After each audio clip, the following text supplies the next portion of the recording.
Aujourd'hui, dimanche 7 mai, jour du second tour de la présidentielle 2017 opposant Macron à Le Pen, je suis allé à la rencontre des Tourquenois pour entendre leur avis sur ce second tour. Je leur ai donc demandé quels sont leurs ressentis sur ces élections.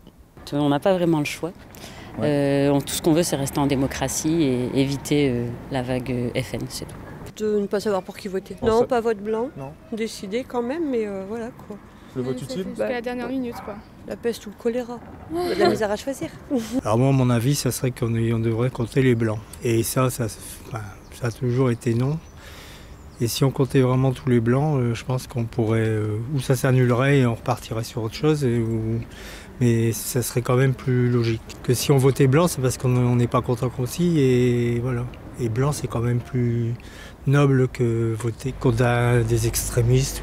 On sait très bien qui c'est qui va passer, je suppose que c'est Macron, vu que Marine Le Pen a trop esselé en fait. Voilà. Un avis partagé parce que finalement on ne sait pas vraiment pour qui voter, je trouve. Alors écoutez, j'en pense pas grand-chose, je viens voter par civisme et voilà, je ne sais même pas encore ce que je vais voter. En fait, on a l'impression qu'on ne nous a pas trop donné le choix. Ouais. Entre le FN et Macron. J'avais l'espoir que la France Insoumise serait au second tour. Malheureusement, le FN se retrouve au second tour. Donc là, on se retrouve avec un choix. Bon, il est évident, un choix contre le FN, donc on va voter Macron. On va voter bien sûr Macron, parce qu'on n'a pas trop le choix. Les deux grands groupes politiques se sont fait éliminer assez rapidement.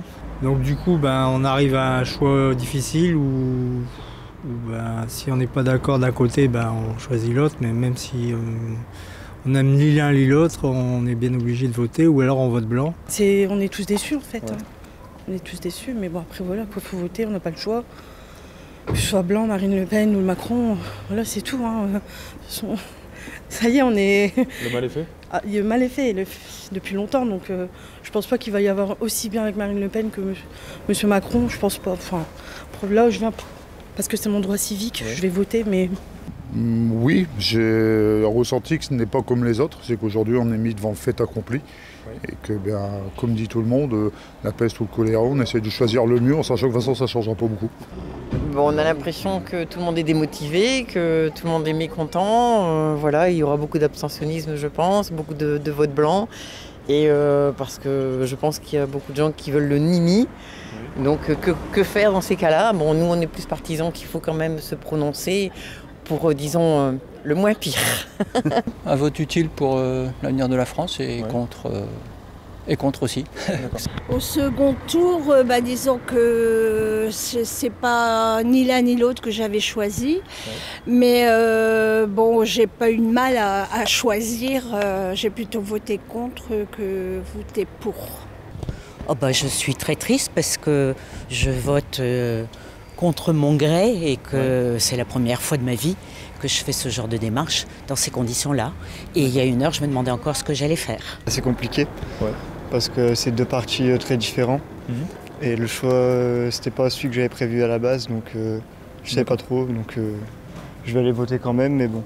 Ça fait longtemps que j'ai un avis, et je pense toujours le même, et je voterai toujours la même chose. Je ne donnerai pas mon avis personnel.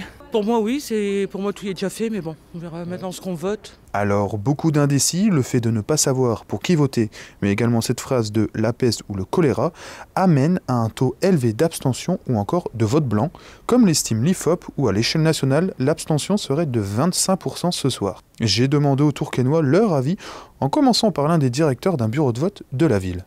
On va dire que l'abstention est actuellement plus forte qu'au premier tour. Voilà, même si au début de journée, on a eu beaucoup de personnes qui sont venues voter. Et petit à petit, au cours de la journée, là, on voit qu'il n'y a pas beaucoup de monde qui se mobilise. Sûrement des partis politiques qui ont fait un appel. Donc c'est à peu près aux alentours de 60% là actuellement. Donc en fin de journée, on attend quand même une abstention d'à peu près 30% sur notre bureau de vote et un peu sur l'ensemble l'ensemble de la commune de Tourcoing. Souvent, c'est assez représentatif d'un panel de Français. Donc bon, je pense que ça va se rapprocher de ce taux qu'ils annoncent. Ça paraît énorme, mais ouais, vu les estimations que j'ai vues au journal Le Trésor, c'est bien parti pour que ça soit comme ça, voire plus même. C'est pas étonnant, mais c'est un peu nul, il faut quand même se déplacer, même voter blanc, mais se déplacer quand même. Oui. Comme ça qu'on montre qu'on est contre ceux qui se présentent. D'accord. C'est pas bien, l'abstention. Attention, non. Ah non, l'abstention, c'est pas bien. Non. Ouais, c'est pas celui qui met blanc, il n'y a qu'à parler du tout. Voilà. Parce que c'est pour voter pour l'autre personne. C'est pas bien. Pour moi, ça passera les 30%. Vu le monde qu'il y a en ce moment, ça sera plus 30 que 25. Je serais assez d'accord, moi. Vous attendez à plus, à moins? Non, à peu près ça. Je pense que les gens sont beaucoup moins motivés qu'au premier tour. Ouais. Ça ne me surprend pas du tout. Là, moi, par exemple, aujourd'hui, j'ai hésité jusqu'à la dernière minute pour venir voter. Je comptais m'abstenir. Finalement, je vais voter Macron. On va dire que c'est le vote qui pue. À la différence du vote qui tue, qu'on entend beaucoup ces deux phrases. Je comprends vraiment le chiffre de l'abstention, ou pour ceux qui votent blanc aussi. Hein, mais moi, j'aimerais bien voir ce genre de vote, justement, être reconnu. Je trouve ça dommage parce que quand on compare les chiffres de l'abstention ou du vote blanc, on se rend compte qu'il y a beaucoup plus de gens qui sont abstenus qui ont voté blanc, que ce soit au premier tour, et je pense qu'au second tour on verra la même chose, que des votes pour Macron ou pour Le Pen. Enfin, l'avis c'est que les gens, je pense, en ont un peu marre de la politique, de tout ce qu'on peut nous promettre et que personne ne tiendra jamais, et qu'aujourd'hui c'est peut-être une forme aussi de préciser que les gens, il faudrait peut-être qu'on prenne en compte l'abstention, le vote abstentionniste. En fait, je pense que tout le monde est déçu. Ouais. C'est plus ça en fait, c'est la déception. Donc de ce fait-là, je pense qu'il va certainement avoir beaucoup d'abstention, ou si beaucoup de votes blancs, parce que autour de moi c'est beaucoup de votes blancs, parce que c'est ni l'un ni l'autre. Non, on s'y attendait. Il faut quand même se prononcer, parce que même si les gens sont mécontents, il faut quand même essayer de faire le moins pire.